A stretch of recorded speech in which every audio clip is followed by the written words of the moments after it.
Hello there everybody, it's about a night to AK Nightmare, and welcome back to Umineko. First off, before I get into this, I am going to apologize that I haven't been able to upload a video for a while.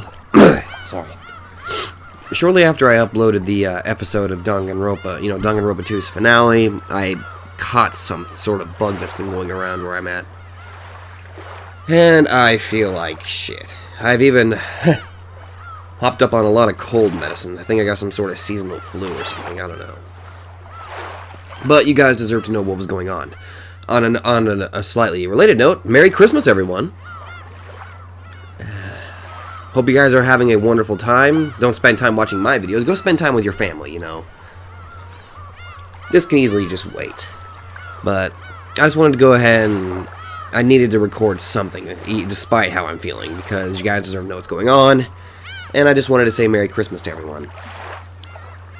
Okay, so here's the plan. Because I completed Danganronpa 2, it's going to be put a little bit lower on the priority list.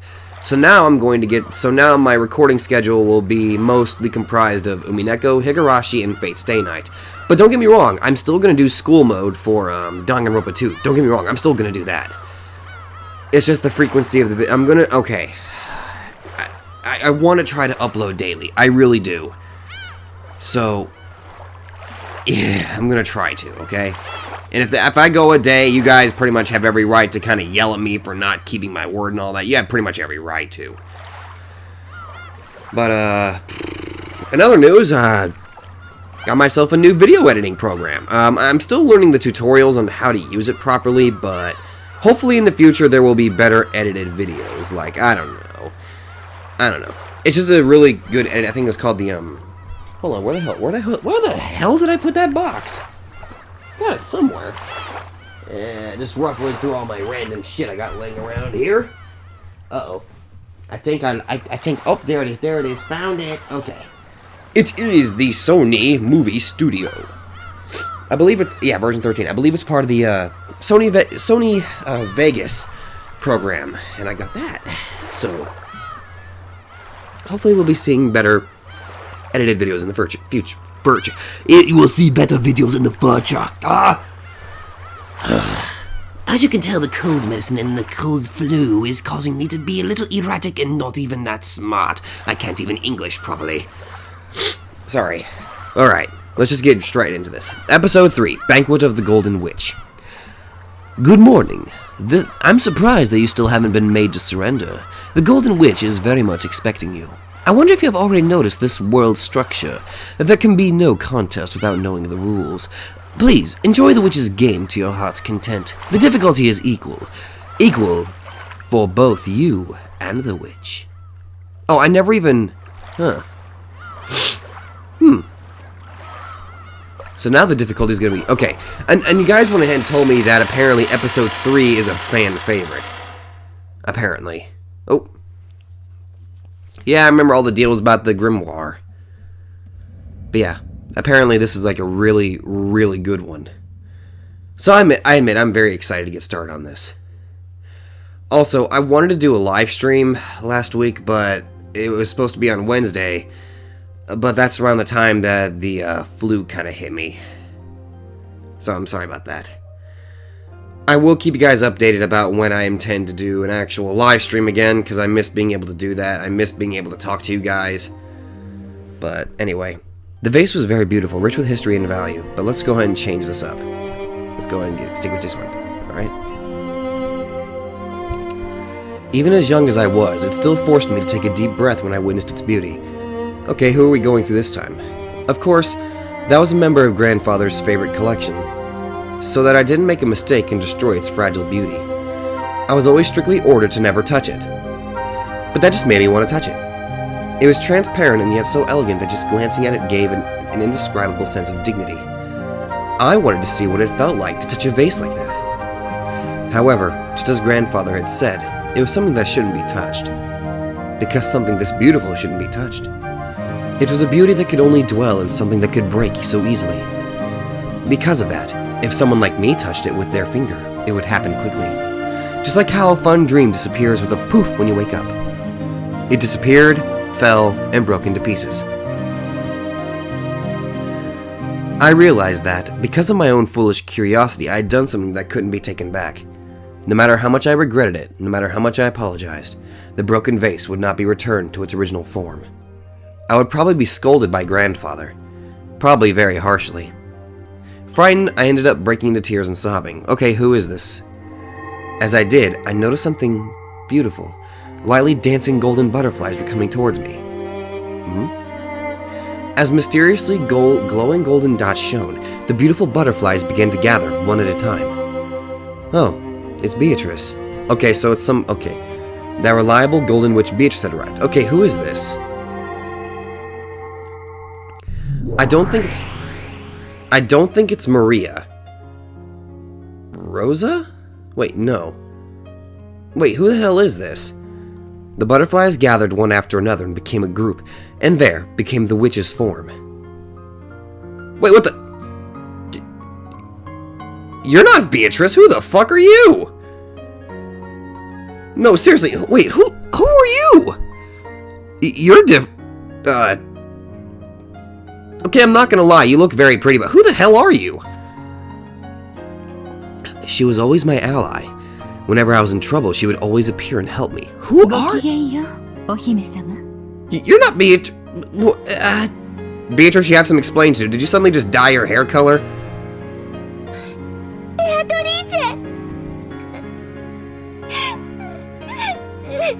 Wait, what the fuck? おやおや、このような絶好のお茶会日和にどうして姫様はそのように涙をこぼされているのですか？ Who the actual fuck are you? おじい様が大切にしていた壺を壊してしまったの。And who am I speaking through? Okay, it's clearly referring to grandfather, so it must be one of the four children. So is it either? It's clearly a girl, so it must be Jessica, right? But wait, she had no vision. Oh, God, I got a headache. おじい様に怒られます。Who's talking? どうしたらいいかわからなくて。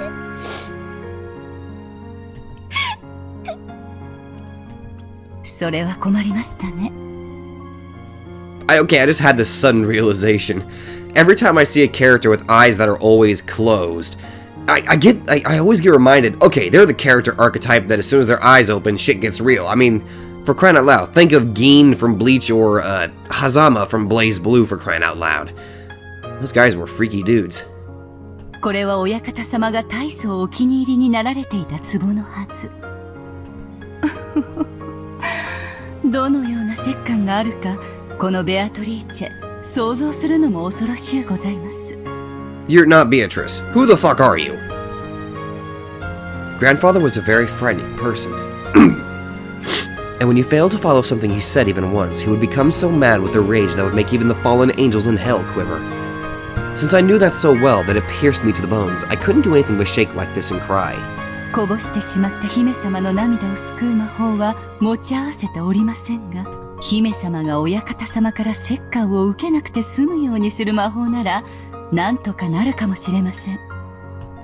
本当？姫様が私の力をお信じくださればでございます。魔法の力の根源は信じる力。奇跡はそれを強く信じる者の前にしか示されません。信じる。ベアトリーチェの魔法を信じます。だからこの壺を直してください。お願いします。姫様がそれをお望みでしたら、それではこのベアトリーチェにお任せを。Okay, you're clearly not Beatrice because you keep referring to yourself as Beatrice. Who are you? When she extended her index finger, a golden butterfly softly landed there and changed its form into her favorite cane. But even that was enough to give me a small glimpse of Beatrice's wonderful and great magic power. She pointed her cane at the broken vase, and just like a child's lullaby, she began speaking the magic words. さあさあ、目を閉じてごらんなさい。そして思い出してごらんなさい。あなたがどんな姿をしていたのか。それはきっととてもとても美しい姿。どうか私にあの姿をもう一度見せておくれ。 Were they words or was it a song? No, it was surely magic. Oh. After all, can't you see? The pieces of the vase are obviously gathering together, and softly returning to the place where they had been displayed, returning to their original form. すごい。ほら、これで元通りですよ。これでお館様にお叱りを受けずに済みますね。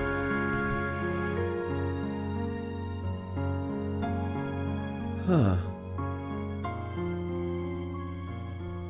Weird. Hmm? ベアトリーチェはすごいね。壊れた壺を直すなんて造作もないんだね。そんなことはありませんよ。壊れてしまったものを元に戻すのはとてもとても難しいこと。私の魔法は一時それを思い出させるだけに過ぎませんよ。でも、壺はちゃんと元通りになったよ。そうですね。ですがそれは壺が壊れたという運命を回避させたわけではありません。壊れた壺に一時壊れる前の姿を思い出させるだけに過ぎません。壊れた運命を元の姿に修復するほどの魔力は、このベアトリーチェにも未だ至らぬ遥かな高みなのです。At that time, the high-pitched scream of a servant could be heard from inside the mansion. When I went to see what had happened, I noticed that several of the servants had gathered and were cleaning up the remains of the broken vase. What? From what they said, it seemed that a black cat had sneaked in from somewhere and had climbed up on the vase, causing it to break. I understood the meaning of what Beatrice had said. At the time that I had broken the vase was broken. Beatrice had shown me that the vase had been restored, but that had been a temporary thing. It didn't mean that the fate that the vase was broken had changed. As a result, the vase had remembered its true fate and had broken. But I hadn't broken it. Instead, it had been a cat which had snuck in. That's right. Beatrice hadn't said, let's mend the vase. She had said she would make it so that I didn't have to be punished. The fate of the vase breaking hadn't changed, but the fact that I had broken it certainly had. Beatrice had skillfully saved me from danger with that magic. 物を壊すことはとても容易なことです。姫様が壺を割るのに魔法を必要としなく。直すことはとても難しい。はい。姫様が途方に暮れて泣き出してしまうほどに。魔法というのは恐ろしいことをする時の方がたやすいの？壊したり殺したりすることは簡単にできるのに。And that is, well, I mean that's true, but that's pretty dark to suddenly just say. 蘇らせたりするのはとても難しいというし。そうですね。魔法は殺めたり壊したりすることの方がとても簡単です。故に誘惑に負ける弱き魔女たちは安易に身につけられる力に酔い、本当の魔法の修行を怠ってしまいます。calling the actual Beatrice weak, huh? 本当の魔法とは治す力、蘇らせる力。散ってしまった幸せを呼び戻し、冷めてしまった愛をも呼び戻す。そして微笑を忘れてしまった姫様の顔に笑顔を呼び戻せるのですよ。I would say that you seem like a very nice person, but I'm not trusting you. I don't trust you for a second. なら、壺を直すことができたベアトリーチェはすごい魔女ということ？私などまだまだ修行の日々ですよ。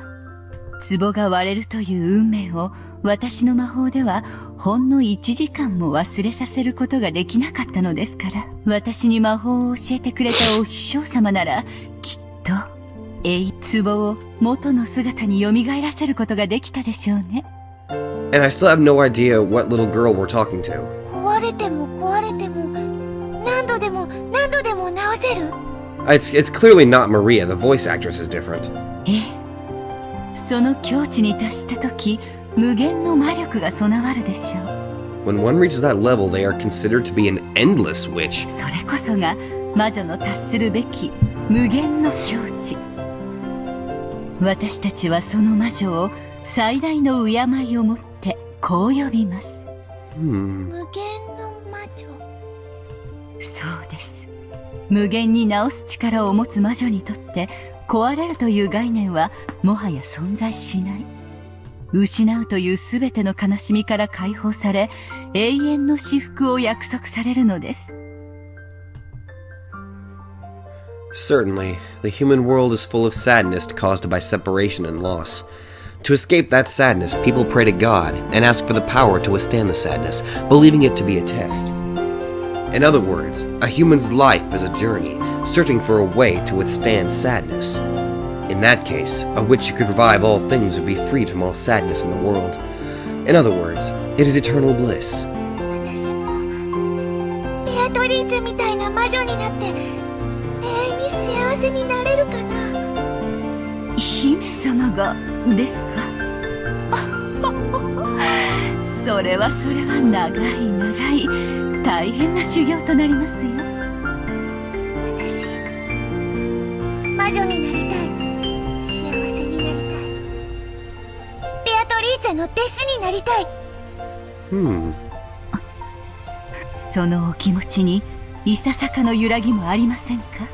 はい、私も魔女になりたいです。わかりました。では姫様がお飽きになるまで私の弟子にして差し上げましょう。私のことをお師匠様と呼べますか？はい、お師匠様。良い返事ですね。ではこれからは私と一緒に魔法の深淵を学んでいきましょう。Okay. 私とって修行の身。共に魔法を正しく学び、至福の境地を目指して頑張りましょう。はい、お師匠様。Okay. And now it's all black and white. But who was the person that she was talking to? And who is this person calling themselves Beatrice? I wonder. Tea party! Hello there, real Beatrice. 夢。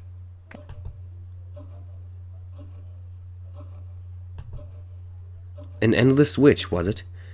A name that I had yearned for in the past as the highest achievement and was now just another one of the... Young Beatrice?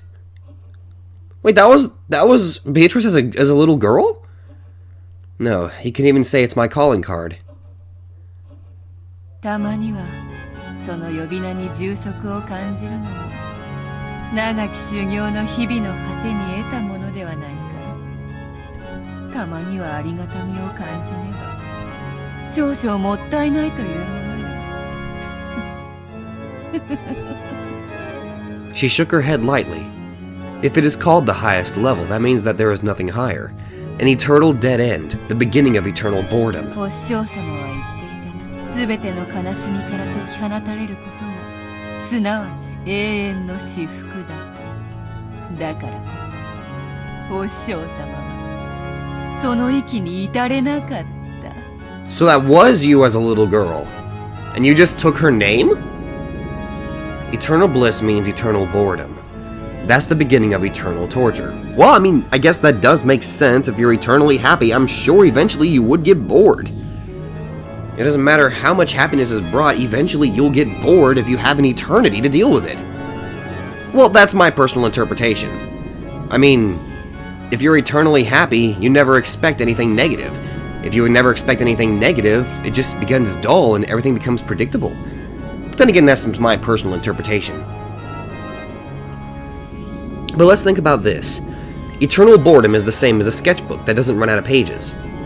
It means you can draw whatever you want, can try to have as much fun as you want. Boredom is the worst poison that kills all witches. To the great witches who are given the title Lady, this is frighteningly true.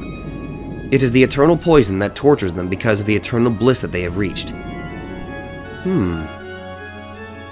無限の魔女の名を得た今だからこそ、再び我らの修行の果てにあったの。本当に幸せだった。Well, it's gonna be very awkward if she suddenly reappears and you're both referring to yourselves as Beatrice. そして、本当の幸せとは何なのか。今こそ語り合いたいものよ。When you think you have reached the eternal level, that is the time to regret your immaturity. I remember her saying something like that as though answering herself.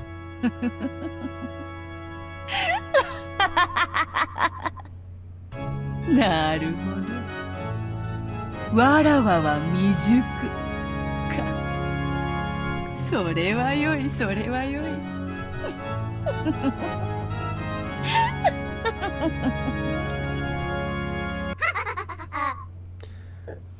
Some painfully shrill laughter could be heard. It was from my furniture. Did they break their toy again?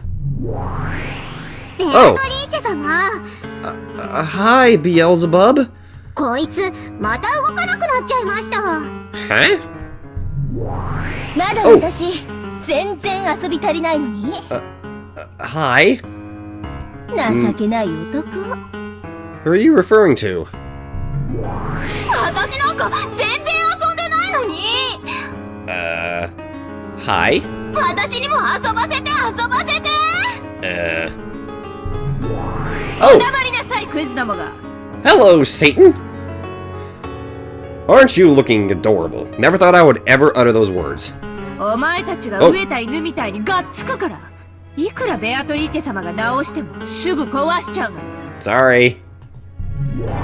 サタン姉が一番壊してるよ。 Hello, Belphegor. 加減を知らないから。 And 申 you? し訳ございません、ベアトリーチェ様。 Hello, Lucifer. グマイどもをどうかお許しください。Who are they referring to? 早くこいつを直して。 And hello, Asmodeus. 次は私、次は私。 Shall we bring in Belial? Freaking Beelzebub? Good lord. 静かにせぬかやかましい。 Okay, that hurt my ears. Just from that single yell, the noisy sisters of the Seven Stakes disappeared and hid. They just mess around, having as much fun as they want breaking him. They only come to me to clean up afterwards. Seriously, these furniture don't let me get bored. What remained after the furniture hid themselves was the sloppy mess that was all that remained of the broken toy. It had no form anymore. このざまでは、わらわとて元の姿を思い出すのも難しい。当の本人に思い出させるのが一番か。やれやれ。I waved my golden pipe, and I chanted. I made it remember. さあさあ、思い出してごらんなさい。あなたがどんな姿をしていたのか。何しろわらわには、今のそなたは肉の残骸の山にしか見えぬのでな。どれが腕やら足やら、見当もつかぬ。そなたが思い出してくれなければ、わらわにはそなたの面影も思い出せる。Is that supposed to be Battler? By the power of the magic, the pitiful pieces of meat began to remember what their form had been. Which part should go with which part, and where should join with where. That's right, just like that. No, you should be a finger on the left hand. Ah, that's the right hand. That's it. Good. おはよう。目が覚めたか？後ろ宮バートラー。もっとも目が覚めた方が悪夢の中とは実に皮肉な話だがな。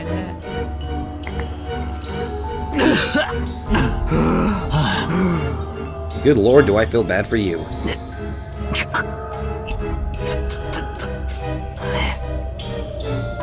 わらわを魔女と認めさえすれば、すぐにそなたの悪夢を覚まし、天国へ誘ってやろうぞ。わらわこそは煉獄山の王。わらわの許しなしにこの地獄より抜け出す方法はないのだ。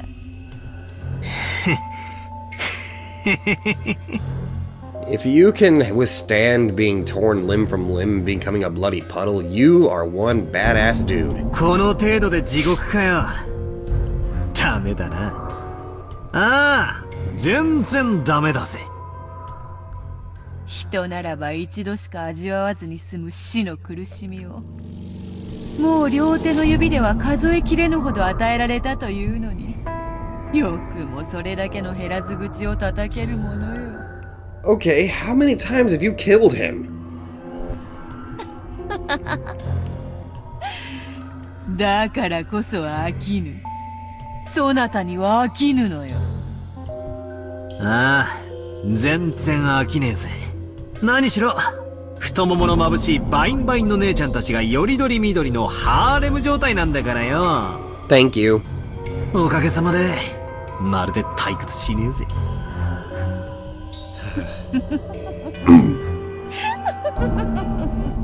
それはよかった。そうでなくてはわらわも退屈だ。それ家具直してやったぞ。また存分に遊ぶがよい。ありがとうございます私がいただきだからあんたは終わりよ終わり。次は私なの。 Good lord, man. どきなさいよOh, calm your tits, Leviathan. 素敵よねバトラ君。モテモテじゃない。モテる男は辛いぜ。畜生ども順番に並びやがらったんだ。虚勢など張らずに素直になればもっと楽になれるのに。いいのよこれで。その方が悲鳴が気持ちいいもの。さあ今度は簡単に壊すんじゃないわよ。いいわね。返事はあんたが仕切るんじゃないわよ。さあバトラ君、さっきの続きよ。マスターキーでジェシカちゃんの部屋を施錠した後、どうやって室内の死体のポケットに鍵を戻したというの？ Oh, so this is how they play with him. Okay. 例えばよ、そうさ、釣り糸か何かを使って鍵だけを扉の隙間から室内に戻して。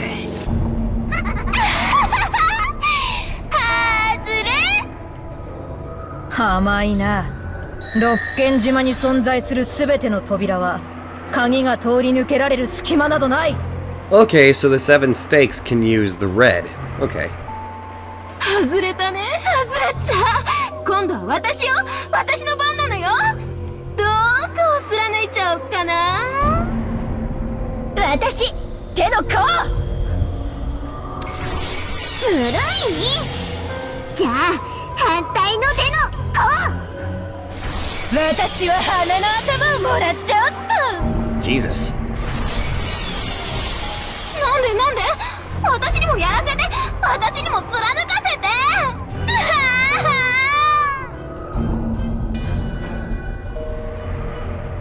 Leviathan showed us slow. We've always done first one wins, right? じゃあ私は足の甲をいただいちゃおっと。 I don't even care that I gave Satan a man voice, even though Satan's clearly in this female form.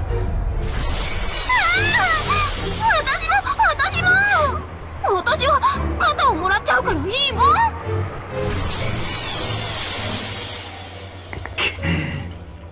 姉妹なんだろ。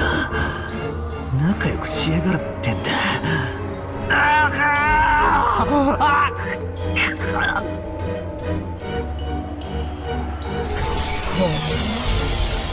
よくも耐えるものだな。お前のその痩せ我慢がむしろ私たちを楽しませているだけだとなぜ気づかない。あいにくだな。痩せ我慢と意地の張り合いは俺のお箱なんだ。お前らがどう俺を煙に巻こうとも、俺は絶対に魔女も魔法も認めねえ。人間とトリックで何も説明できないくせにバカじゃないの、この身の程知らずが。いいのよ、無理に認めさせなくても。今に泣きながら認めたくなるわ。今だって本当は哀れに土下座しながら許しを請いたいくせに。もう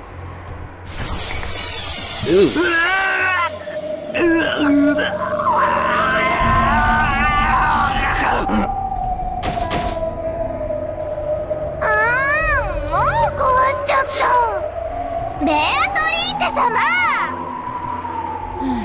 やれやれ、わらわがいくらでも蘇らせられることを知っているから、家具どもも壊すことに躊躇がない。Clearly. 困ったもの。Giving eternal rebirth and eternal death at will. Before the endless witch Beatrice, all death in life has no meaning. Even death can't become the key to escape from my cage. さあバトラー、再び元の姿を思い出すがいい。何度でももてあそんでやるぞ。なるほどなるほど、永久に遊べる玩具とは実に愉快よ。なるほどな、これが無限の境地に至った魔女が得る至福の境地とやらなのか。なるほどなるほど、これは確かに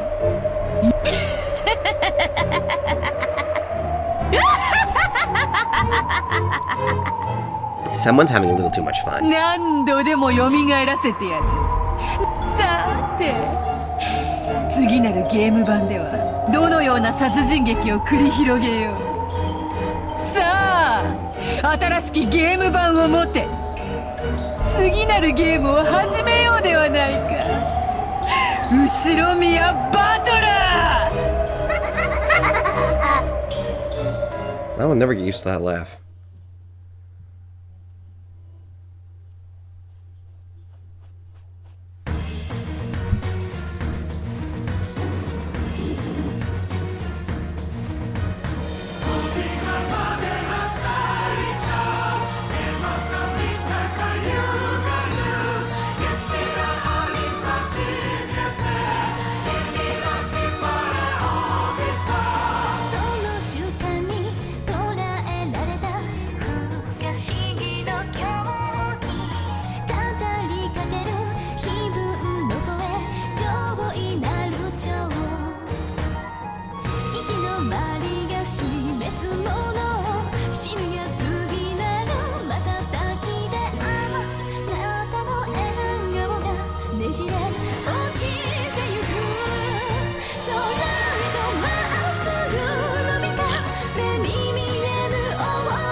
That opening is a good opening.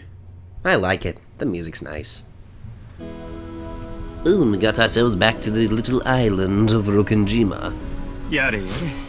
Hey there, Rudolph. How's it been? Last time I saw you, you had candy stuffed in your gut. 姉貴のタバコ嫌いにも参ったもんだ。すまんな。夕べからカリカリしとるんや。気にせんでやってくれんか。Rudolph and Hideyoshi went out onto the deck and took out some cigarettes. Ava had always hated the smell of cigarettes, but when she was in a bad mood, she got even more oversensitive. Not gonna lie, I hate the smell of cigarettes too.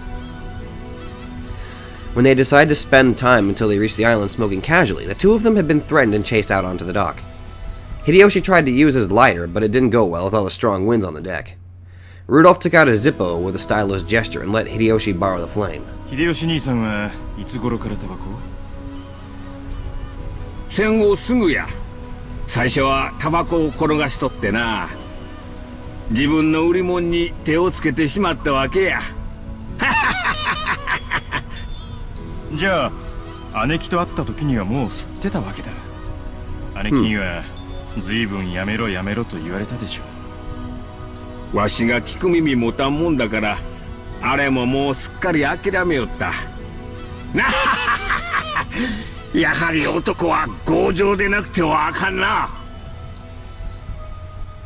Hideyoshi laughed heartily, but Rudolph chuckled.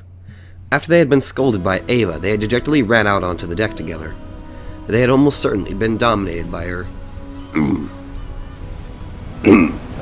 Sorry. 普段はあそこまで短気じゃないんや。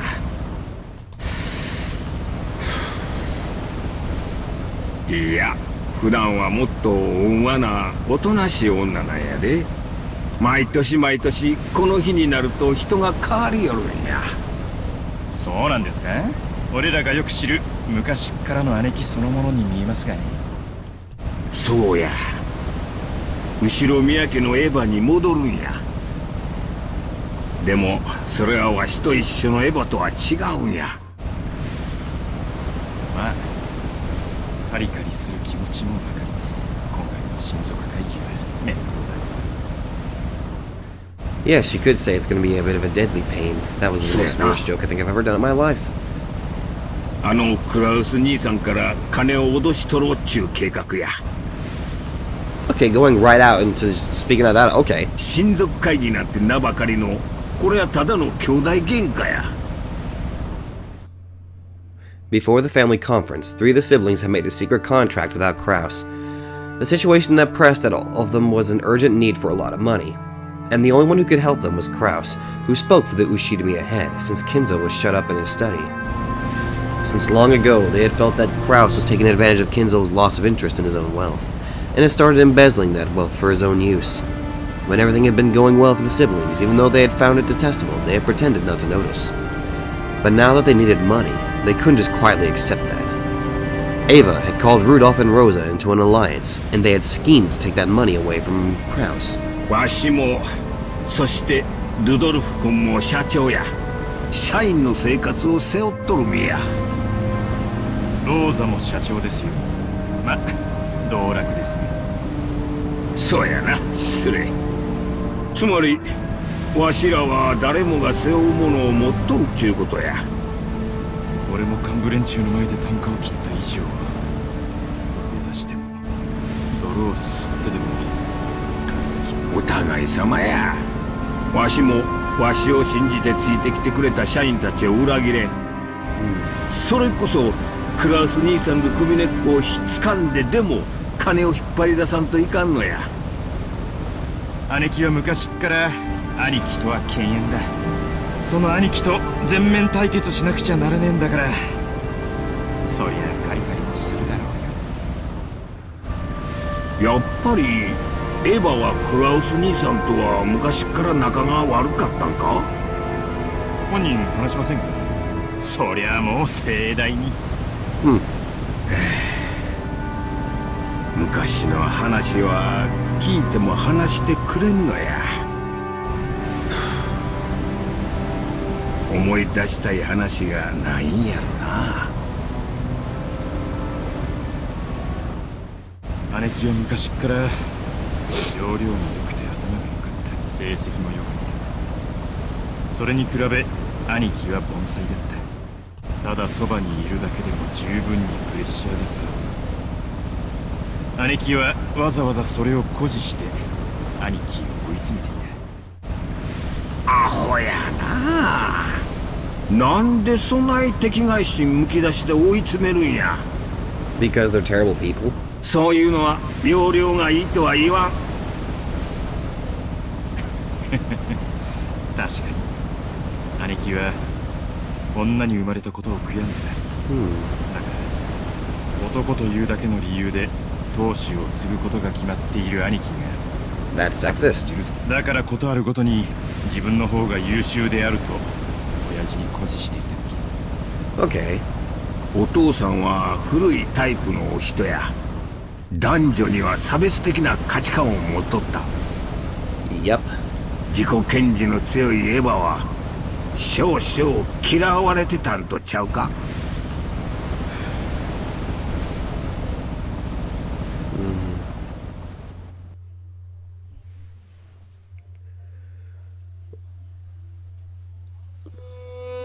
Oh, black and white memory time. I think. Usually when it goes black and white or sepia. 紅茶の砂糖にも似ていると思わないかね。ないのも味気ないが、過ぎれば紅茶の味わいを大いに損なう。 Since you can still drink black tea without sugar, it was almost the same as saying that study was unnecessary for a woman. That's sexist. Those infuriating words were ones that my older brother had abused me with when I had been in despair, when I had wanted to go to college but was rejected by father.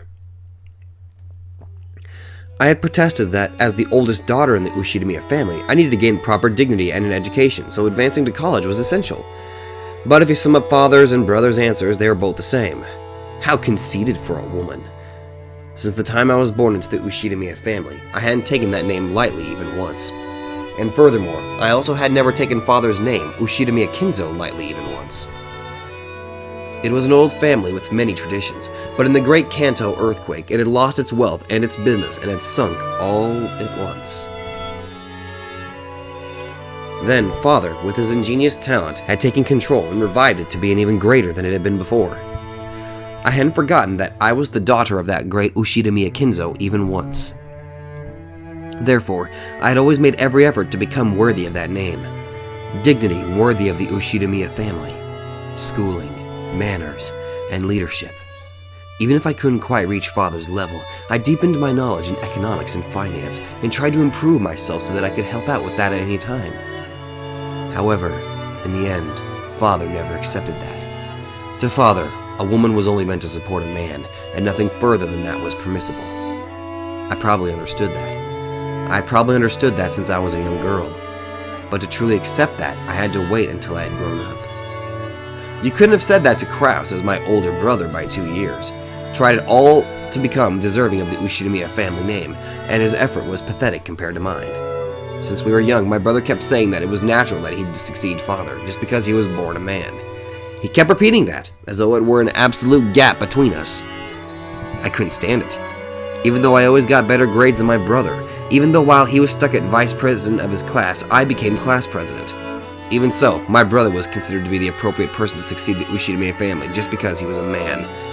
Okay, so, from what I'm seeing, the last chapter got us a glimpse into Rosa's personality a little bit, so it looks like this time we're gonna get a glimpse more into Ava's. Okay. That's what it seems to be going at. Of course, you could get away with gender discrimination in those days. No, it was even considered a virtue in those days. It was a despicable time.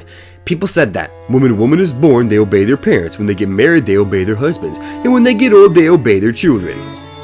But because that way of thinking existed, I wanted to overturn it. Innocently, I kept trying to prove that I was the most fit. However, eventually I realized that all of my efforts were doomed from the beginning. 女の学力は紅茶の砂糖にも似ていると思わないかね。ないのも味気ないが、過ぎれば紅茶の味わいを大いに損なう。それはどういう意味よ、兄さん。Oh! 男には男にしか務められないことがあるように、女とて女にしか務められないことがあるんじゃないかね。子を産み育て、一家の主を支えるのは、女でなければできぬ務めだと思うのね。女には勉強や仕事をする必要がないと言いたいの？ I'm pretty sure that is what he's saying. そこまでは言わんよ。Bullshit. 無学な女など話していても疲れるだけだ。Wow. あまり頭が良すぎる女はもっと疲れる。Wow, you are a sexist asshole. お前のように自己主張の激しい女では、未来の夫もさぞや苦労すると思うのだがね。Oh my god. 女は結婚して夫の陰にいろとそう言いたいの？余計なお世話よ。お前が親父殿を尊敬していて、その娘としてふさわしくありたいと思う気持ちは、私にも尊敬できることだ。気持ち悪い。何が私よ。この間まで俺だったくせに。私よ? Did it show up in the grimoire? Whoa! Whoa! Whoa! Whoa! Hold the absolute what? Excuse me? I can just freely go to this? All the goats. They are low-level furniture that serve Beatrice. They are many of them, but they are silent with no personality. They obey their master's orders faithfully. Their sensitivity is closer to an animal's than to humans, and they sometimes misunderstand their orders surprisingly foolishly. But nature, they have by nature, they have a huge build like a minotaur, incredibly superhuman. What the actual hell? They are low-level as furniture, but can be very convenient since an inexhaustible supply of them can be summoned. Okay. Okay. Tips. Grimoire. Okay. Oh. Japanese. Oh, yeah, I remember that. Okay.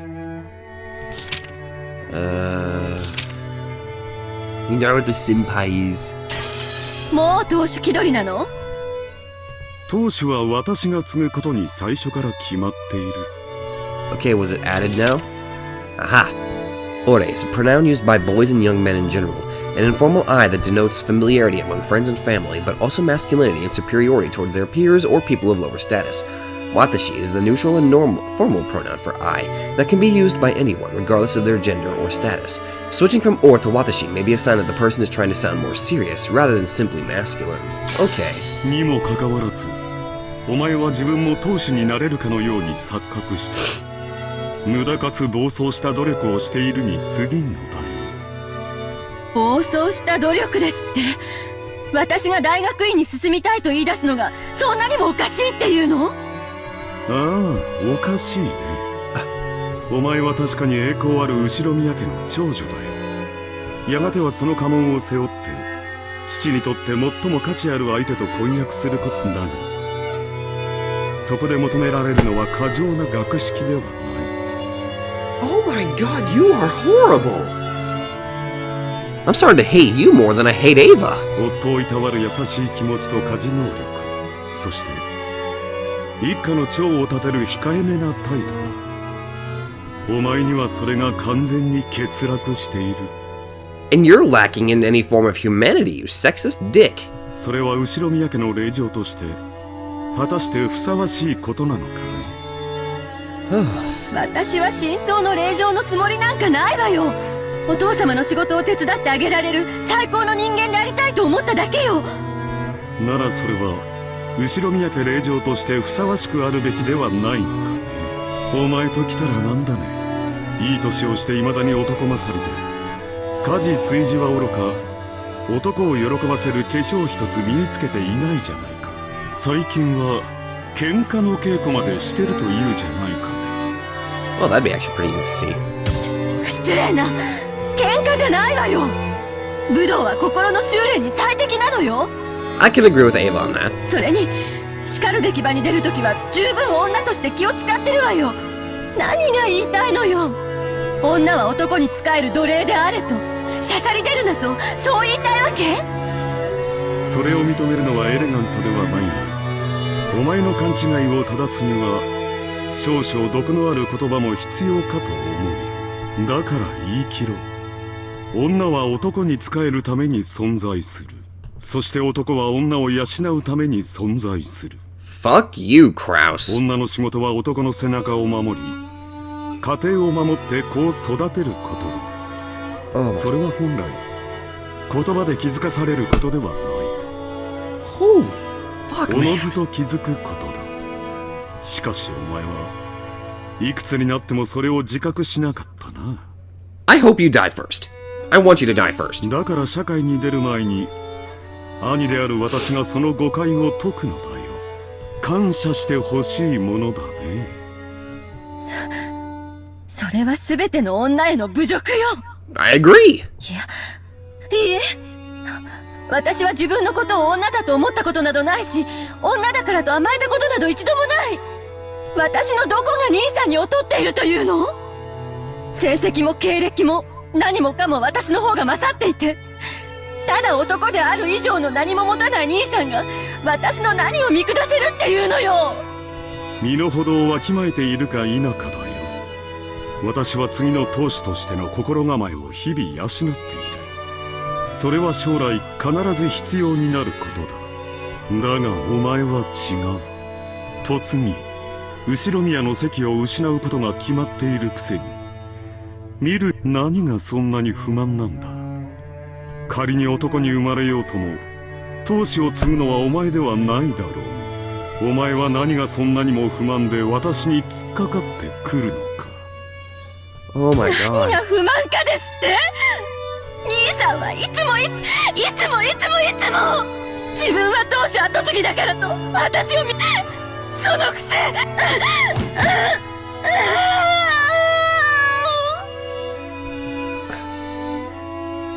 What's so unsatisfying, you say? A billion things are. Grudges, hard feelings, humiliations that I'll never forget keep floating through the back of my mind. And all of them built up at the same time. Coming out of my throat is a shameful moan. 何事か想像し、沈黙を尊ぶのは神だけではないぞ。Hi, Kenzo. お父さん。お父様。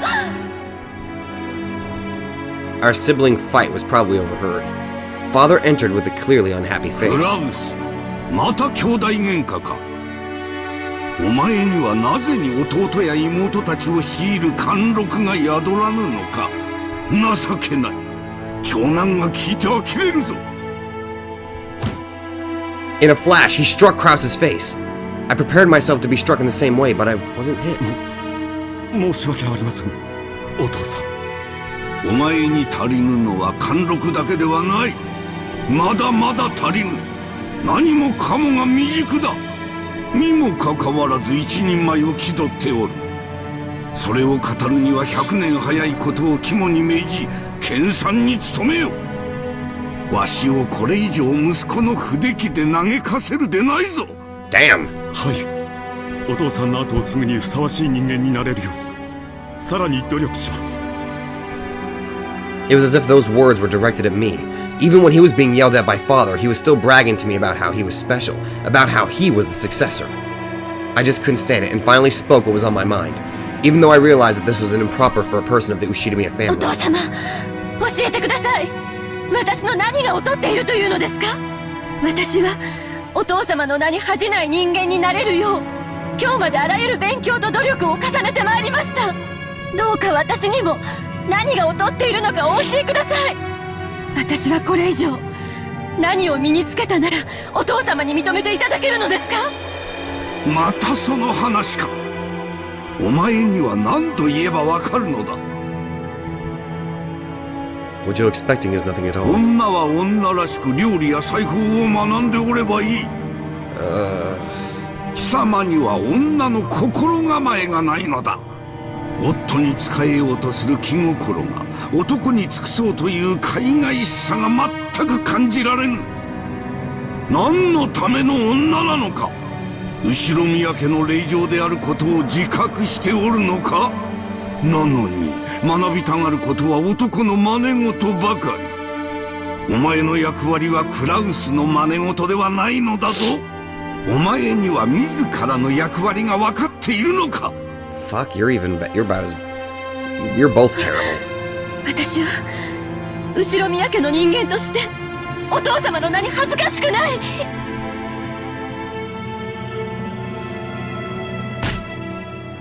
その時点でもう間違っておるわ。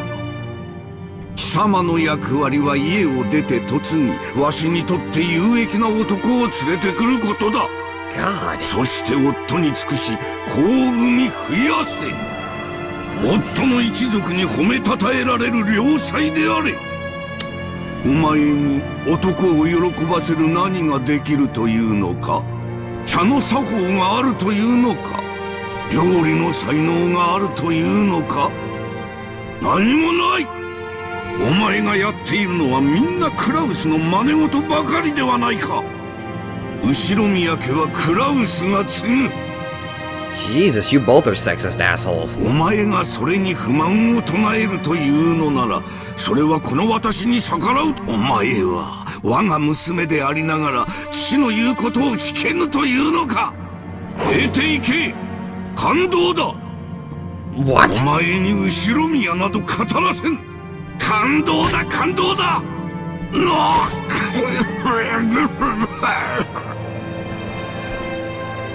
お父さん、しっかり。 Oh, geez, I feel so bad for you, Ava, right now. 落ち着いてください。源氏さん、水を持ってきてもらえますか。はい、ただいま。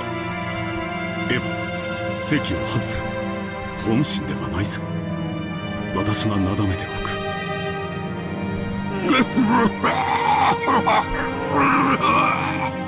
感動だ。私の言うことが危険なら感動だ。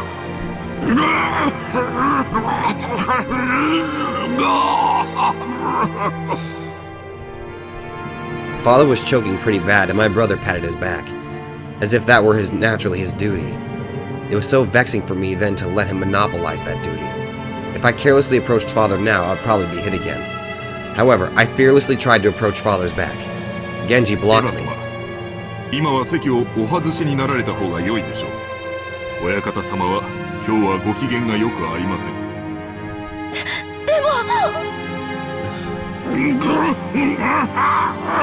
なぜに私の息子たちはこうも不出来なのか。クラウスは貫禄が足りず、エヴァはいつまでたってもじゃじゃ馬だ。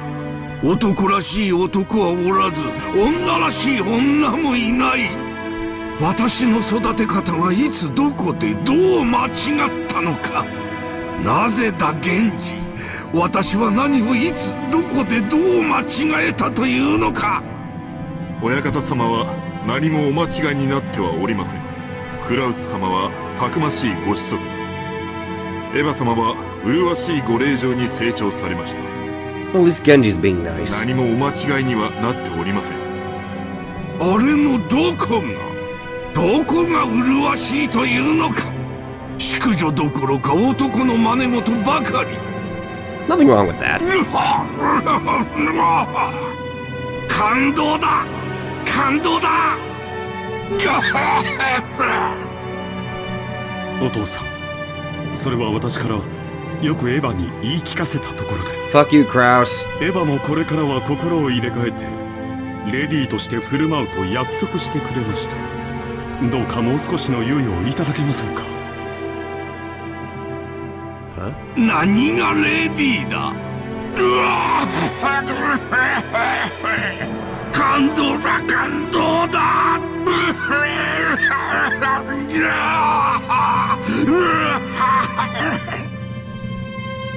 Go quickly and leave this place to me. Kraus gave me a look telling me that.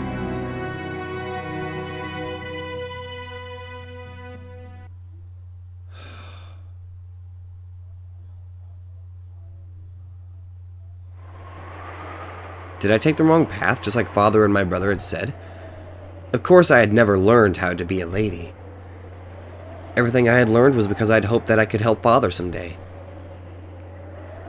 Wait, was that really the case?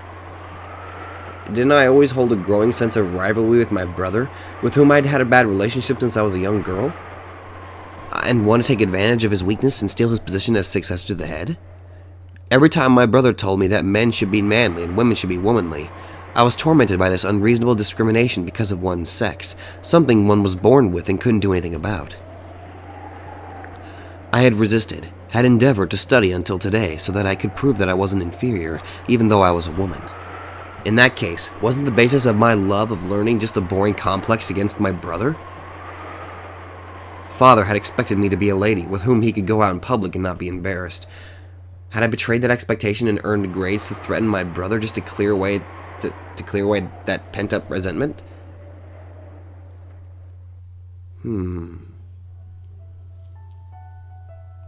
Huh? 違うわ。私が後宮家の跡継ぎになるんだって。あなたは私に誓ったわ。 Who the hell are you? あんたは。 The one who came up to me, whispering, was the me of my days as a young girl who'd been born inside my heart on the day that I swore that. Wait, this is your other? Wait. Okay, so Ava's got like another self? That's right. She was my only ally. When things got difficult, when I felt broken, she would always quietly appear and become my ally. When I stumbled over difficulties and was greatly troubled, she would always appear and support me. As I had grown and forgotten my time as a girl, I had also begun to forget my conversations with her. 私、後宮エヴァは絶対に後宮家の当主になるの。そして、あのムカつく高慢ちきなクラウスを見返してやるの。そのために一緒に頑張ろうって、あの日私たちは約束したわ。そうね、約束したわ。私は後宮家の当主跡継ぎになるってあの日にね。 On that day, when I had been overcome with sadness, wondering why I was even alive, you appeared inside of me and lent me your お strength. 父様に認められたかった。兄さんの花を明かしてやりたかった。そうすれば惨めな自分に決別ができると信じていたわ。 In those days, I had really believed that my life had no purpose other than to be looked down upon by my brother. It's painful just remembering those days. The fate that went into my heart and tore a hole in me. She had taught me how to sew up that wound. I had changed my anger into effort and improved myself, to become a person more worthy to be head than Kraus was, and to triumph over him by making father accept me, the perfect revenge. I knew more or less that a woman couldn't succeed the head, but maybe if I tried to become so superior that I could overturn that, then surely even father would select me to be his successor. If that happened, then I could have the greatest and most perfect revenge against my brother, who always acted like it was completely natural for him to succeed the head. そうすれば私たちの心の傷は癒えるの。その日まで頑張ろうって誓い合ったわ。なのに、あなたはその約束を破るの？クズ。育児なし、へそかんで死んじゃえば？ Wait, give up and die? Hold the phone. Wait, hold on. Even though she had the form of my young self, she was another me. Okay, I just wanted to read that before. Give up and die. This line was originally bite your belly button and die, pronounced Hesokande Shinjimaiba. I think I pronounced that right. Hesokande Shinjimaiba. The first part is a set phrase meaning something hopeless and isn't meant literally, but the literal meaning may end up becoming important as well. Okay. Anyway, since she was me, she had a sharp tongue.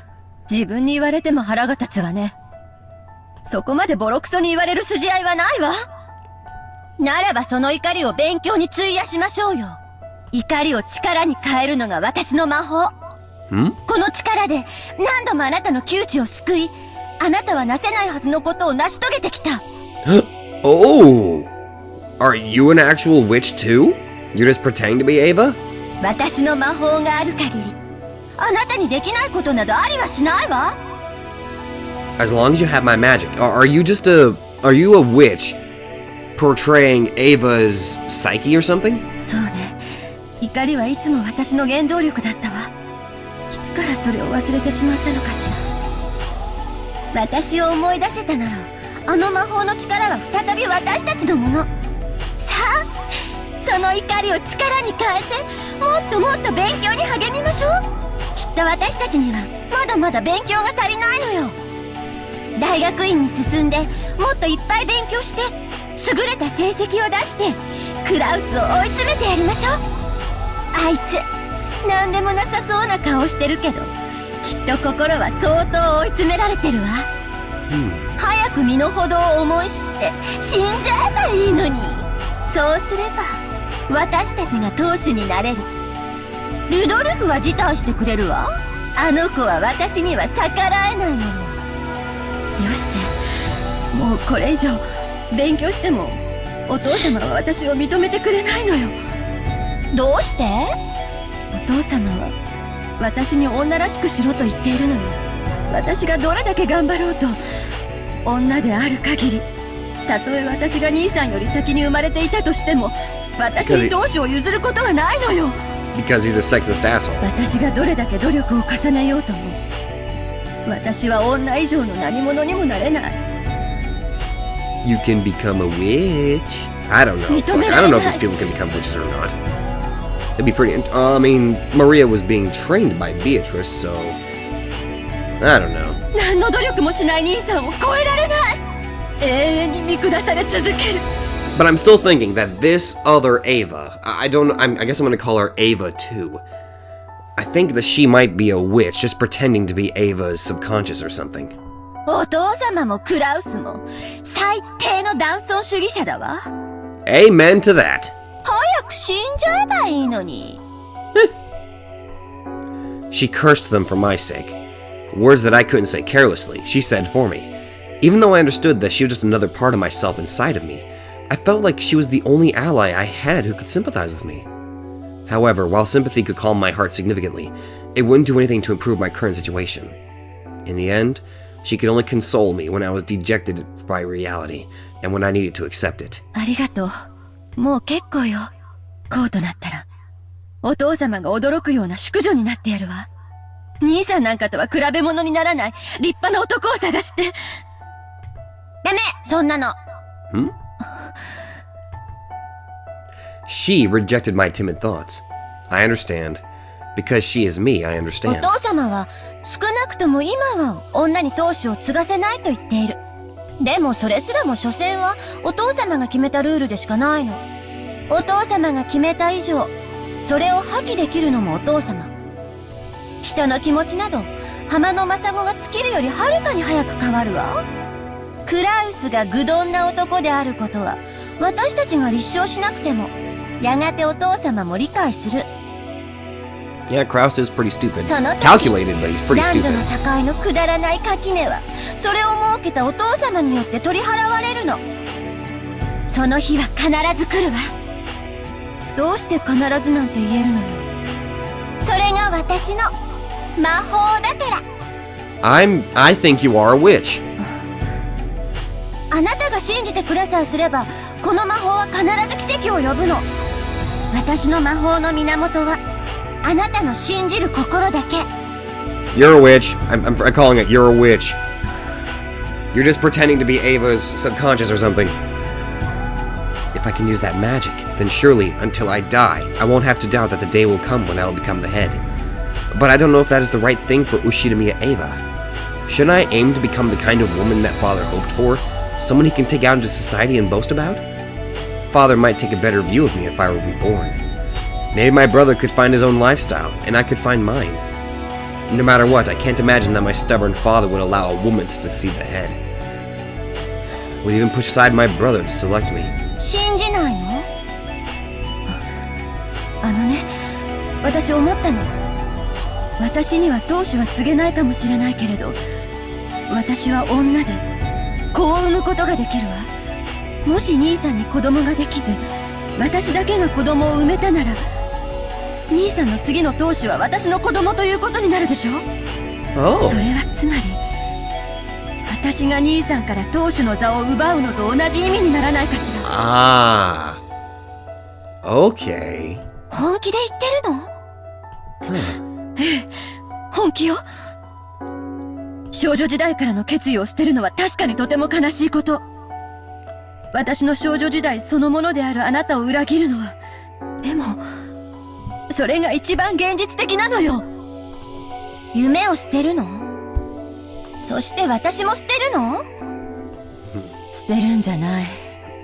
私も大人になってあなたと決別する日が来たということよ。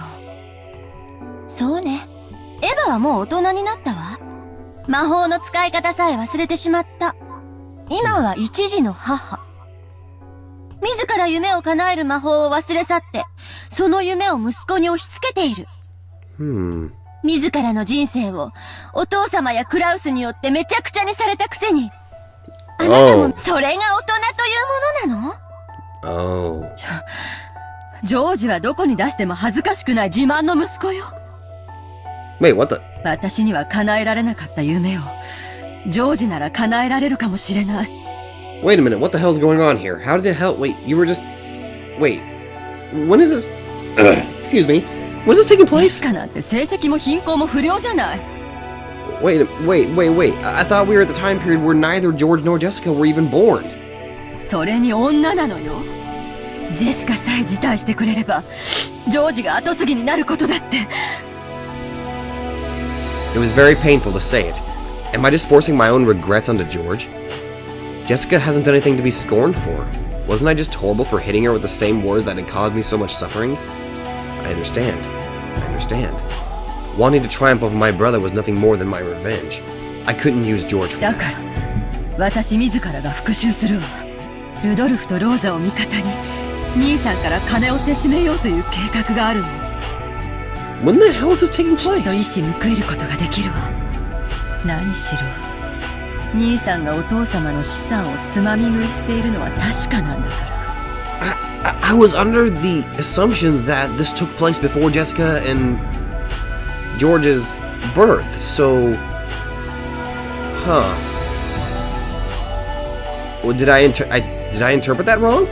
つまんない計画。そんなのさっさとやめて泣き寝入りでもしちゃえば。私たちは後ろ宮家の当主になるの。その夢をごまかさないで。だから絶対に叶えられると私を信じて。私の魔法を信じて。信じたら魔法は力を持つのかしら。私の魔法はどんな願いも必ず叶えるの。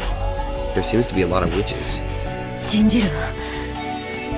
信じるからその魔法で奇跡を起こして。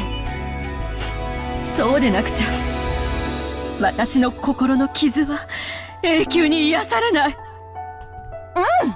ならよく聞いて。私の魔法の言葉。そしてそれを理解して。謎が解けたなら私たちは後ろ宮家の当主になれるの。 The riddle of the epitaph? だから耳を澄ましてよく聞いて。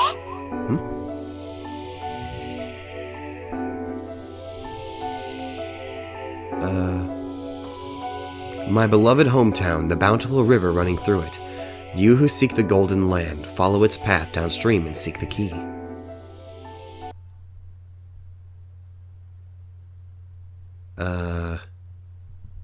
Did it oh!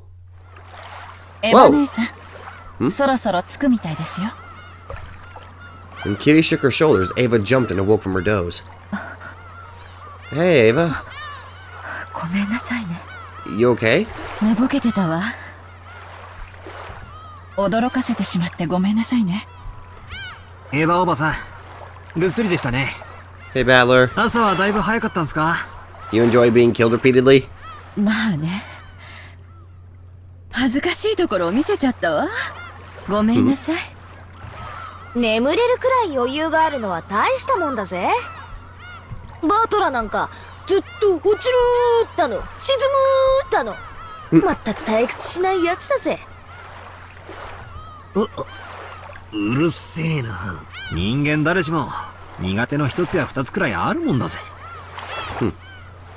Battler and Jessica came in, messing around. Rudolph also made a face as if asking, "Are you alright?" しっかりしろよ。親父たちの顔を見れば眠気もすっ飛ぶさ。せいぜいお互い頑張ろうぜ。そうね。特に今年はしっかりしないとね。だな。Sorry. お互い鉄の穴を引き締めてかかる。God damn it. Thank you for that line. Rudolph said these strict words in a small voice that only Ava could hear. Failure would not be tolerated in this year's family conference. All of their companies were hanging in the balance. Even Rudolph's face looked a little tense. Ava's expression probably looked tense as well. 母さん、荷物を持つよ。甲板に上がろう。ありがとう。ジョージは本当に気が利くわね。どうして急にお礼なんか。母さんらしくもない。エヴァ、ジョージ、到着やで。荷物をまとめるんや。Hey, Maria. こらマリア。 Hey, Rosa. 転ぶから走るのをやめなさい。 It seemed Maria was already getting excited. She ran circles around Hideyoshi, escaping from Rosa, who was trying to catch her. どうしたの母さん。具合悪いの？ジョージ、荷物を持って先に行ってなさい。母さんは貧血だろ。わしが肩を貸すわ。Ava's anemic? そう。わかったよ。先に行ってるよ。Really? I didn't know that. By looking at the strange appearance on Ava's expression, Hideyoshi realized that it had not been a pleasant awakening, and made George go on ahead. Rudolph's family and Rosa's family also went up onto the deck, leaving only Ava and Hideyoshi inside the boat. Ava had a vague expression on her face, as though she still hadn't been able to escape from her daydream. You okay? どないしたんや。神妙な顔して。私、ジョージを自分の復讐の道具にしてたんじゃないかしら。私の兄さんに対する子供じみた敵対心のせいで。私はなんてことを。そんなことあらへん。ジョージはどこに出しても恥ずかしゅうないわしらの自慢の息子や。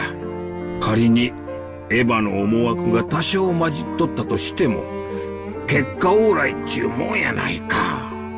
エヴァはなもう悪うない。むしろジョージは厳しくしつけてくれたと感謝しとるくらいやで。本当に？ねえ、本当？ジョージは私のこと嫌な母さんだと思ってないかしら？ No, I'm sure he doesn't. ねえ。そんなことただの一度も口にしたことあらへんで。エヴァの杞憂や。秀吉様。 Okay, now I immediately feel bad that I was hating on her so much before. I mean, she obviously did things that really just obviously ticked me off, but well, that's my fault for hating a character or I wouldn't say needlessly, I'd say hating a character before I really got to know them. God, I freaking love this visual novel. Okay, it really takes the time to let you get to know the characters. And I like that. I really do. 皆様、下船なさっておりますよ。 And I'm sure it's gonna be the same thing if plot twist episode 4, you want to learn more about Kraus. It's time you finally learned more about his tragic backstory, and you'll feel bad for him whenever he goes and kicks the bucket. That's kind of what's going on here. おや、何か落とし物ですか？お手伝いしましょうか？ Kumasawa had come to check on them when they hadn't gone up to the deck. Hideyoshi hid Ava behind his back so that her expression couldn't be seen. すまんな。ちょっとわしのネクタイピンがいかれてもうてな。もう大丈夫や。すぐ行くで。外で待っててや。そうですか。それでは表でお待ちいたしております。 Even though she didn't really understand, Kumasawa realized that something had come up and disappeared so that she didn't trouble them further. If they stayed here any longer, they would probably make everyone else worry too. そろそろ行こうか。ジョージたちを心配させてまうで。私、本当にジョージに恨まれてない。 Considering how he reacted to your death in the first chapter, I know he loves you very much. ああ。 恨まれてなんかあらへん。むしろ感謝しとるぞ。 You're a good guy, Hideyoshi. Yeah, okay, again, one of you guys did kind of explain. Okay, obviously, I hated how Ava kind of treated Shannon back then. And her view about, marriage before emotion, or I think it was like marriage before emotion and all that. But, okay, I do understand what you mean. Her viewpoint is enforced by the fact that she ended up with a very, very good guy. So I can understand why her line of thinking is like that. While I don't agree with it, I fully understand where she's coming from. 悪い夢でうなされたんか。また。 Or maybe it's just because I'm sick that I'm getting extremely emotional. Good lord.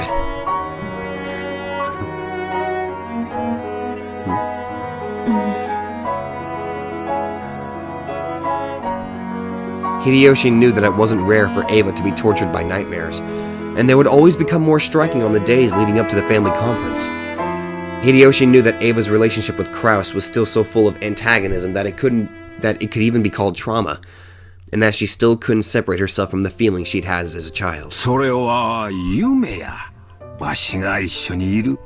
こうして手をギュッと握っとったら、そんな夢もどっか行ってしまうで。な？ほら。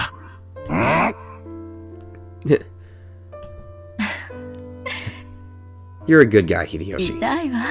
ありがとう。もう平気よ。降りましょう。ああ、降りようか。みんな待たせてるで。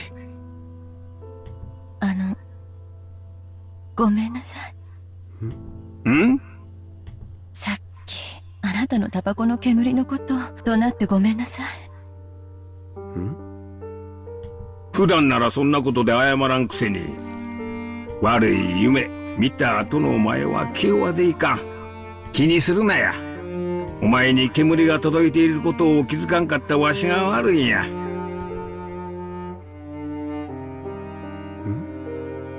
Have you started to hate me? ならんならん。この程度で嫌いなんて言うとったら3日もたんで。ささ、たったたった。折れるで、折れるで。秀吉様、エヴァ様。Hey, Goda. 大丈夫ですか？お体が優れませんか？ This time, Goda had come. It looked like they had kept everyone waiting too long after all. Ava also stood up without grumbling. She had to stop forcing her bad mood onto her husband and causing him any more trouble. Because that was probably what a good wife would do. 大丈夫ですか？体調が気になられるようでしたら、南條先生をお呼びしましょうか。ありがとう。ちょっと貧血気味でね。もう大丈夫よ。婦人病中やっちゃ。気にせんといてや。もう、そんなの人に言わないでよ。恥ずかしいわ。おう、すまんすまん。Ava elbowed Hideyoshi in the gut.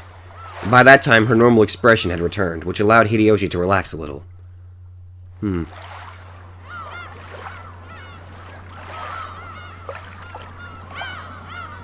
It looked like the sunlight outside caused her to remember her giddiness.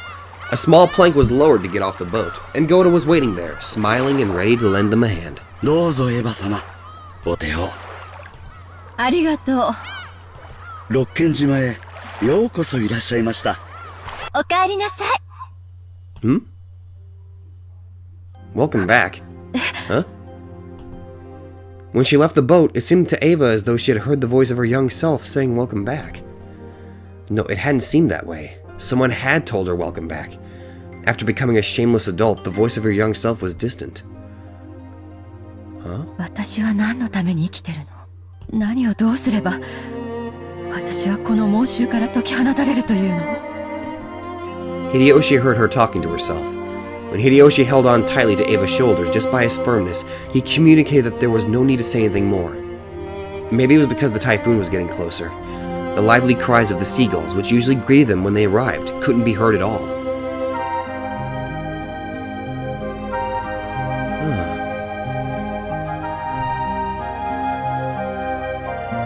So we were introduced to a new element here. Ava's younger self. And now it's 2 p.m. Okay.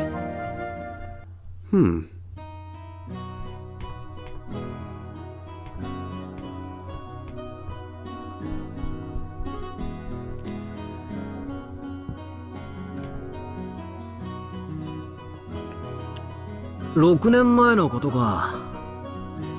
Sorry, but that's where it's going to end. So, let's go back here. See if anything new's been added about... Where are you, Ava? There you are. Well, where we can't deal with the family for the question. Normally she would have lost her place and knew she made family first, but she managed to force me to become spy. Okay. Let's go here, son.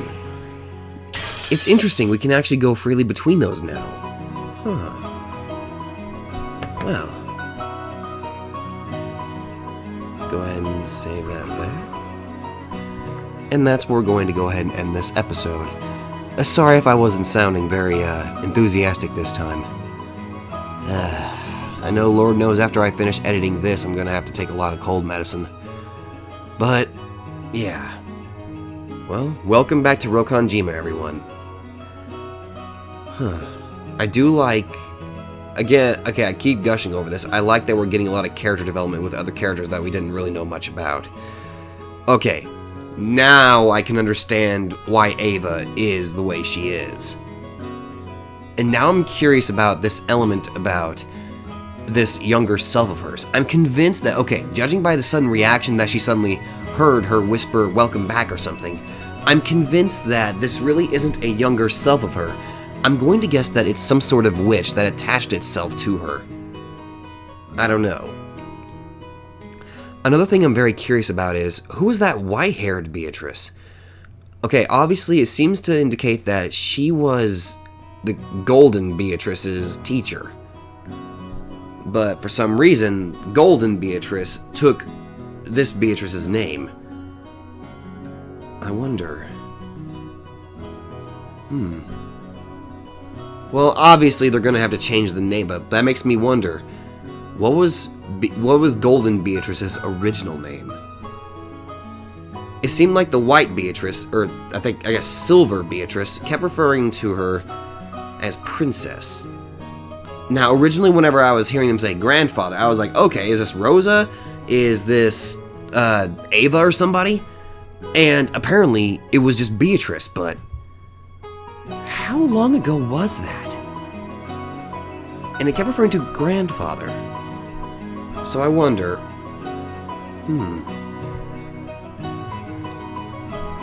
Well... This is the one that a lot of you guys said that a lot of fans have accepted that this is probably the best of the questions arcs, I believe. And... oh well, it's turning out pretty good. I'm liking it. And I'm just going to keep gushing over the fact that I do like character development. That's like one of my favorite things when it comes to stories. Character development. Being able to understand the character that you're seeing and all that. But that's all I've got to say. I gotta go. Gotta take some medicine. Gotta lay down for a little bit. So, sorry for the long wait for another video. Thank you guys so much for watching.